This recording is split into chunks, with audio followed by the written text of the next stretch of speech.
दोस्तों, किसी के भी मन की बातें जानने के लिए 3 तरीके होते हैं, लेकिन इन तीनों तरीकों को समझना अति आवश्यक है।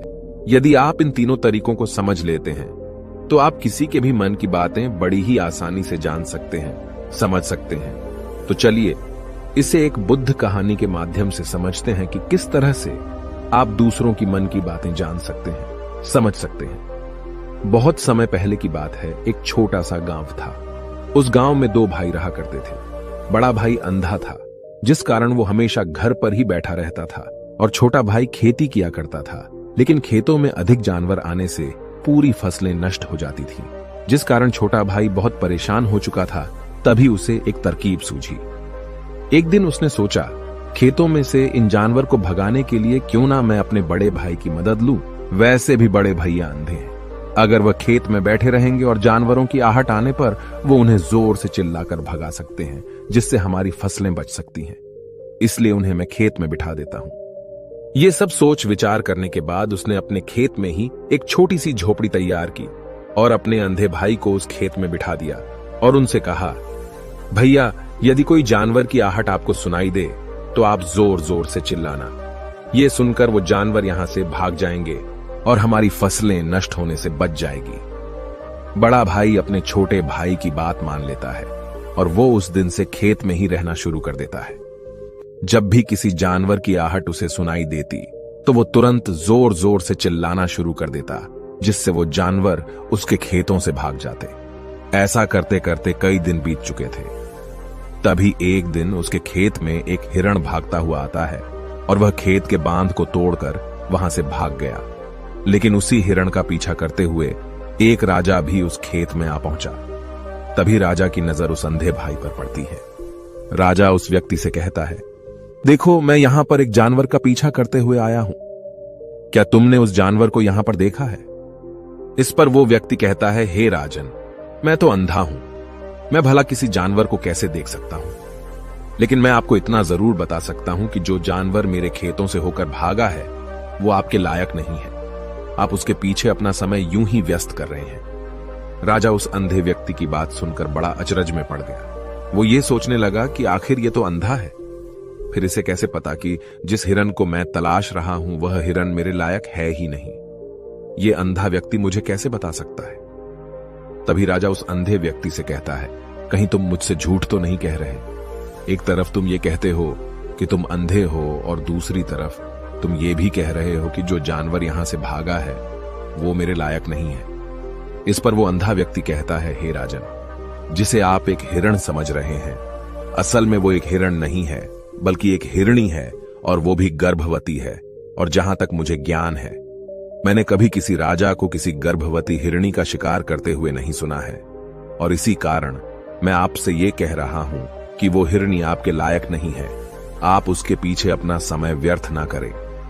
यह सुनकर राजा और भी अचरज में पड़ गया। वो ये सोचने लगा कि आखिर ये अंधा आदमी ये कैसे जान सकता है कि वो हिरणी है और गर्भवती है। राजा कुछ देर सोच विचार करने के बाद अपने सेनापति से कहता है, सेनापति जी, मुझे वो जानवर जिंदा चाहिए, क्योंकि मुझे यह पता करना है क्या वह हिरणी है और क्या वह गर्भवती है। क्योंकि यह अंधा आदमी बहुत विश्वास के साथ कह रहा है और मुझे इस बात की पुष्टि करनी है। यदि वह हिरणी हुई और गर्भवती हुई तो वह हमारे शिकार के लायक नहीं है, क्योंकि हम तो एक हिरण का पीछा कर रहे थे। इसलिए जाओ और पता करो कि क्या वो हिरणी है। सेनापति राजा से आज्ञा लेकर आगे की ओर बढ़ चलता है और कुछ देर बाद जब वह वापस लौट कर आता है तो वह राजा को कहता है, हे राजन, इस अंधे आदमी ने जो भी बातें कही हैं वो बिल्कुल सही हैं। वो एक हिरणी ही है और वह गर्भवती भी है। यह सुनकर राजा आश्चर्यचकित रह गया। उसे समझ नहीं आ रहा था कि आखिर अंधा आदमी कैसे पता कर सकता है कि वह जानवर एक हिरणी है, और तो और वह गर्भवती है। भला एक अंधा आदमी यह कैसे देख सकता है? यह कैसे जान सकता है? आखिर इसे यह कैसे पता चला? ऐसे कई सारे प्रश्न अब राजा के मन में उमड़ने लगे। अब राजा ने यह ठान लिया था कि मुझे इस बात की तह तक पहुंचना ही है कि आखिर यह अंधा आदमी कैसे जानता है कि वह जानवर एक हिरणी है। ये सोचकर राजा उस अंधे आदमी के पास जाता है और उस अंधे आदमी से कहता है, देखो, मैं ये तो नहीं जानता कि तुम सचमुच अंधे हो या नहीं, लेकिन मैं तुमसे एक बात जानने आया हूं।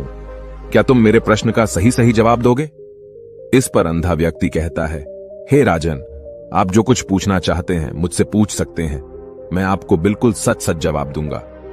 इस पर राजा कहता है, देखो, एक तो तुम कहते हो कि तुम अंधे हो और दूसरी तरफ तुमने यह बता दिया कि जिस जानवर का पीछा मैं कर रहा हूं वह एक हिरणी है, और तो और वह गर्भवती भी है। आखिर तुम्हें यह कैसे पता चला? तुम्हारे खेत में और भी तो जानवर आते होंगे, और भी तो जानवर यहां से गुजरते होंगे, फिर तुमने यह कैसे अंदाजा लगाया? तभी वह अंधा व्यक्ति राजा से कहता है, हे राजन, आप जिस हिरणी का पीछा कर रहे थे वही हिरणी जब मेरे खेत में आई, उसकी रफ्तार और उसके भागने की आहट से मुझे यह एहसास हो चुका था कि यह एक हिरणी है, और मेरे खेत की जो बांध है वह बहुत छोटी है, उसकी ऊंचाई ज्यादा नहीं है। यदि कोई हिरण होता तो उस बांध को बड़ी आसानी से लांघ जाता, लेकिन वह हिरणी इस बांध को तोड़कर भागी है, और यदि वह इस बांध को छलांग लगाकर पार करने का प्रयास करती तो इससे उसके बच्चे को खतरा होता, और इसी बात से मैंने यह पता लगा लिया कि वह गर्भवती है। इस कारण वह ज्यादा ऊंची छलांग न लगाकर मेरे खेत की बांध को तोड़ते हुए भाग गई। इस पर राजा के मन में एक और प्रश्न उठा। राजा ने कहा, किंतु तुम्हें कैसे पता चला कि वो एक हिरणी ही है, और भी तो कोई जानवर यहां पर आ सकते हैं? इस पर वो अंधा व्यक्ति कहता है, हे राजन, मैं पूरा दिन सुबह शाम यहीं पर बैठा रहता हूं, और मेरी सुनने की शक्ति बहुत तेज है। मैं ये बाफ जाता हूं कि कौन सा जानवर मेरे खेत में आया है, और उसी के आधार पर मैं जोर जोर से चिल्लाता हूं ताकि वो मेरे खेत से भाग जाए और मेरे खेत की फसलों को नष्ट ना कर पाए। राजा उस अंधे आदमी का यह जवाब सुनकर पूरी तरह से संतुष्ट हो चुका था। वो मन ही मन ये सोच रहा था कि आदमी भले ही अंधा हो, लेकिन ये तो बड़ा ज्ञानी मालूम पड़ता है, इस आदमी से कुछ ना कुछ तो काम निकलवाना ही चाहिए। ये विचार लिए हुए राजा वहां से वापस अपने महल की ओर लौट जाता है। राजमहल पहुंचते ही राजा उस अंधे व्यक्ति से कहता है, आप तो बड़े ज्ञानी व्यक्ति हैं, आपको किसी भी बात का पता बड़ी आसानी से चल जाता है। आज मैंने आपको यहां पर इसलिए बुलाया है क्योंकि मैं आपसे ये जानना चाहता हूं कि मेरी पत्नी पतिव्रता है या नहीं। इस पर वो अंधा व्यक्ति कहता है, हे राजन, ये कैसा प्रश्न हुआ? इस पर राजा कहता है, मैंने आपसे बिल्कुल उचित प्रश्न किया है, मुझे इस प्रश्न का उत्तर दीजिए। इस पर वो अंधा व्यक्ति कहता है, हे राजन, ये सारी बातें जाने दीजिए। आपकी शादी को इतने साल बीत चुके हैं, और अब आप ये बात क्यों जानना चाहते हैं? आपके मन में ऐसे प्रश्न क्यों उठ रहे हैं? इस पर राजा जिद करते हुए कहता है, देखिए, आपको मुझे इस प्रश्न का उत्तर तो देना ही होगा। यदि आप मुझे इस प्रश्न का उत्तर नहीं देंगे तो मैं आपको मृत्युदंड दे दूंगा। राजा के मुख से यह बात सुनकर वो अंधा व्यक्ति कहता है, हे राजन, यदि आप इस प्रश्न का उत्तर चाहते हैं तो उसके लिए आपको मेरा एक काम करना होगा।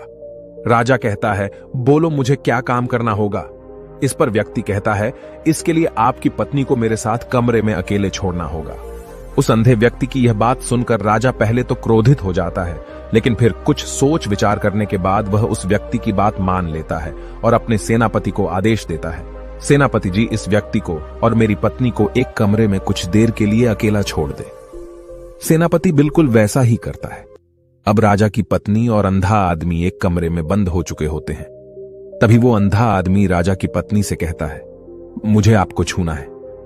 इस बात पर रानी अत्यधिक क्रोधित हो जाती है और उस अंधे आदमी को वो पकड़ पकड़ कर पीटने लगती है, कभी हाथों से तो कभी लातों से तो कभी पटक पटक कर। इस तरह से उन्होंने उस अंधे आदमी की खूब पिटाई की। उसके बाद किसी तरह से वह अंधा आदमी अपनी जान बचाकर वहां से भाग निकलता है और वह राजा के पास पहुंचता है और वह राजा से कहता है, हे राजन, आपकी पत्नी पतिव्रता नहीं है।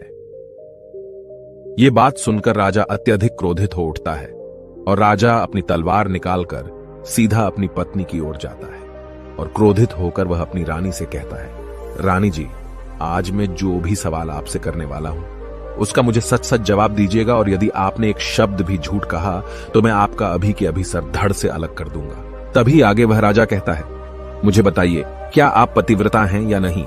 इस पर रानी कहती है, हे राजन, आप भले ही मुझे जान से मरवा दीजिए, लेकिन मैं पतिव्रता नहीं हूं।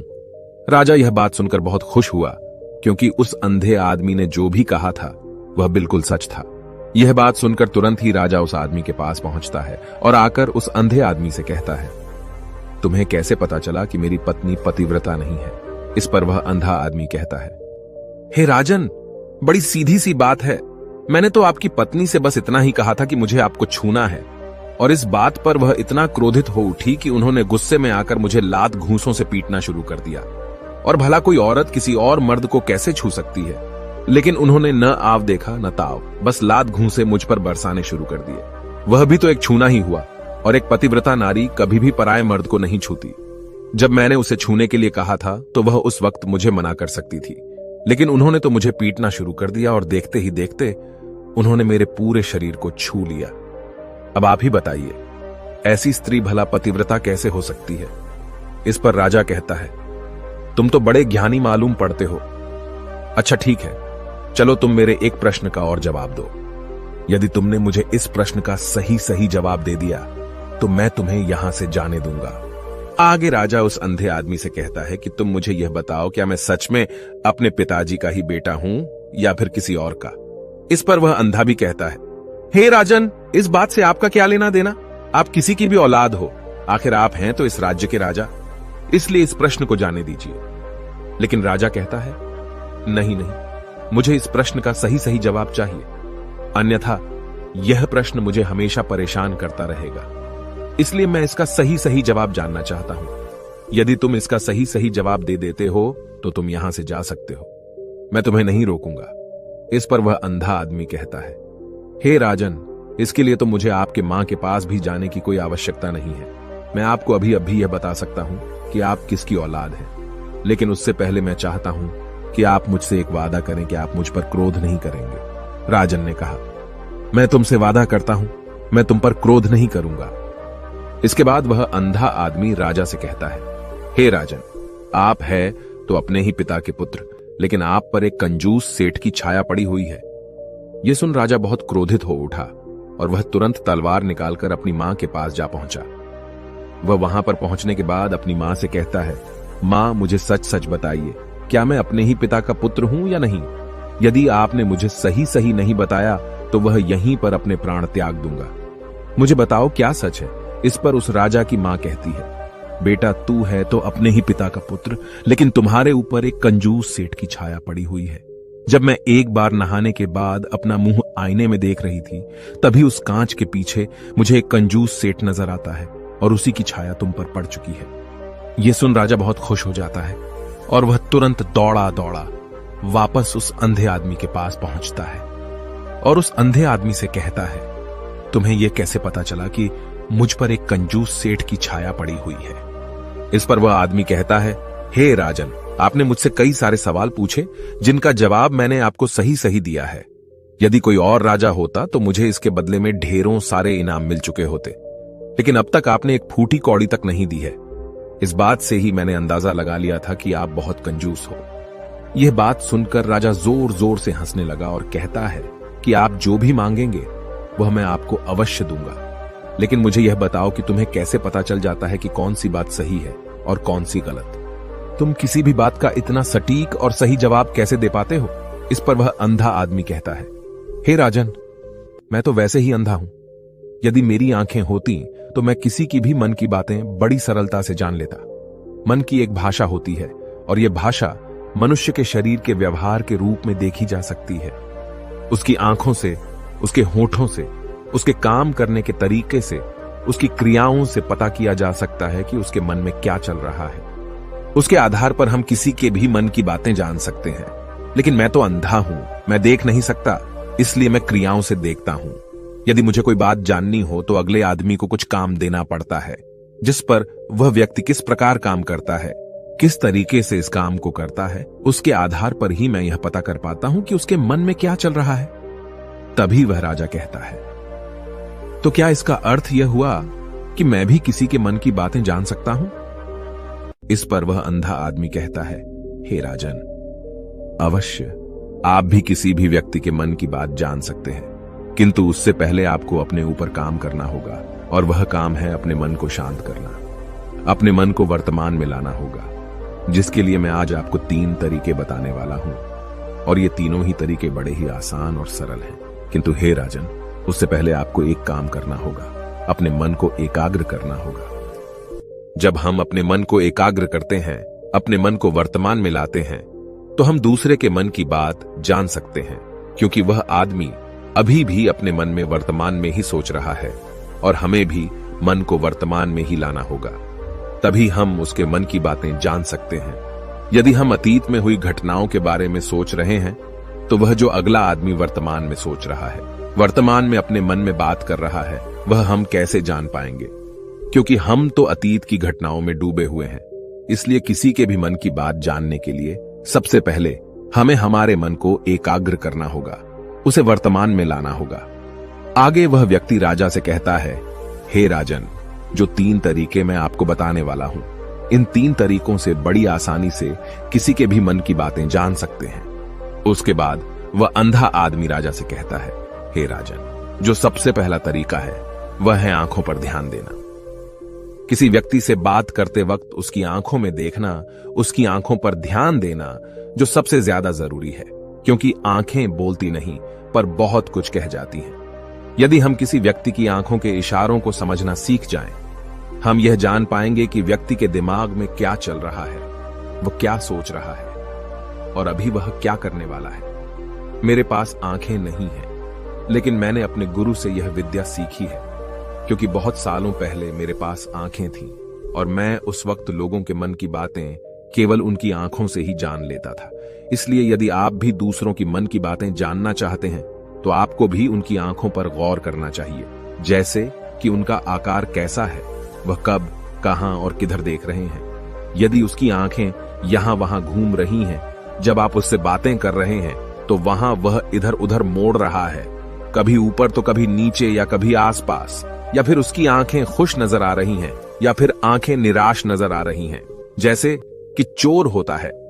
उसकी आंखों में जब हम देखते हैं तो हमें यह पता चलता है कि अगले आदमी ने कोई गलती की है। ठीक उसी प्रकार जब हम किसी चालाक व्यक्ति की आंखों में देखते हैं, तो आपको पता चलेगा कि उसकी आंखों में एक भाषा होती है।